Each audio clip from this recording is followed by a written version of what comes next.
गोहत्या रोकवाकू जाई गोमांस जबत कला कुरकुंडा पुलिस।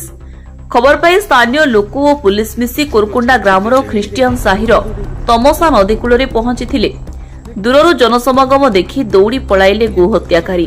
प्राय 50 किलो अधिक गोमांस चमड़ा मुंड अंत प्रभृति जबत करी प्राणी चिकित्सकों उपस्थिति रे ब्लीचिंग लुण दे पोतिला पुलिस। स्थानीय लोक खबर पाई अबाक होइगले। एपरि मध्य होई पारे कि गाँ निकट तमसा नदी तटरे जिले में गोहत्या निषेध आईन कड़ाकड़ी लागू करने और सरकार प्राणी पुनः आवास केन्द्र योजना को जिले में सफल करने को दाबी होइछि। माधवानंद जी महाराज अखिल भारतीय युवा संघ संयोजक आज कुरकुंडा रे जो क्रिस्टियन साई अच्छी ता पछपटे जस्ट साई रु गोटे 50 मीटर दूर रे तमसा नदी अच्छी। से तमसा नदी गोटे लटाबुदा पाखरे 2 ରୁ 2.5 वर्षर गोटे गोमाता को स्थानीय से साई किसी लोक मैंने काटिकी जेहेतु आज रविवार अच्छी आओ सूचना अच्छी जे साई लोक मैंने ही रप्तानी करुचंती बाहर को प्रत्येक सप्ताह 8 ରୁ 10 गोमाता को सेठी काटुचंती। आ से खबर जिते पुलिस को दिगला पुलिस समस्त को सूचना देकरी स्थानीय किसी युवक एवं किसी भद्र व्यक्ति उपस्थिति रे से एरिया रे जाइए जिते चढ़ाऊ कलु करने समय किसी लोक जेहेतु बाहर की सेठू पलैले एवं बहुत दूर आम से जगटा को माने ठाब कलु आ से लोक को चिन्ह है फिर भी से एरिया लोक अच्छा आउ ये कंटिन्यू सब बेले चलुची।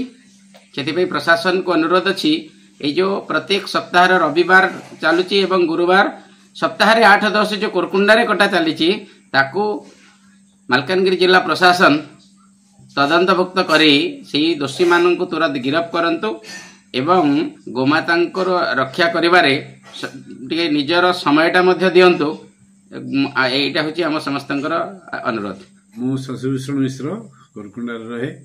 आज संध्या बेले आम सूचना पाइलु जे कुरकुंडार नदी पाखे गोरु कटा होती आम गलु देखिलु जे प्रकृत में गोटे गोरु को कटा मांस पड़ी किंतु गाँव पिला माने एवं पुलिस पहुँचा पूर्व गोरु कटाड़ी माने पलई से स्थान बर्तमान गोटे जिनस देखाला जे कुरकुंडा ग्रामवासी मानकर गो रक्षा गोटे सचेतनता रही एवं आम आशा करूँ आगामी दिन में गो रक्षा कुरकुंडावासी निजर ये सचेतनता को देखेबे एवं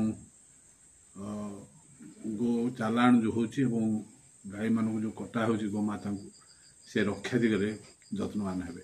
आम गलु ये देखलु गोटे बुदा मिले नदी पाखे गोरु कटा 50 ରୁ 60 केजी खंडे मांस थिला पाखे चमड़ा भी पड़ीथिला डाक्टर जितेंद्र कुमार परिड़ा VSMVU कुरकुंडा। तो मु आज एठी दिन बेले ड्यूटी कला बेले आमर स्थानीय पुलिस ऑफिसर सूचना अनुसार आमर ए पाख गाँव रे एक पशु हत्या संपर्क रे मते गोटे खबर आसीथिला। तो मु जेतबेले जाइथिली ऑलरेडी से जगह को गला बेलू देखला बेलू 100-150 स्थानीय बासिंदा मते सेठी रुंड होइतिले।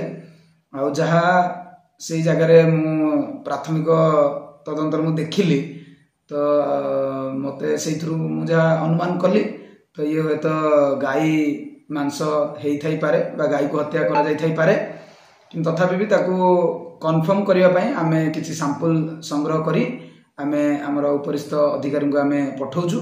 कन्फर्मेशन हो सारा पर जना पड़ो कि सेटा प्रकृत में गाई मांस कि अलग कार मांस।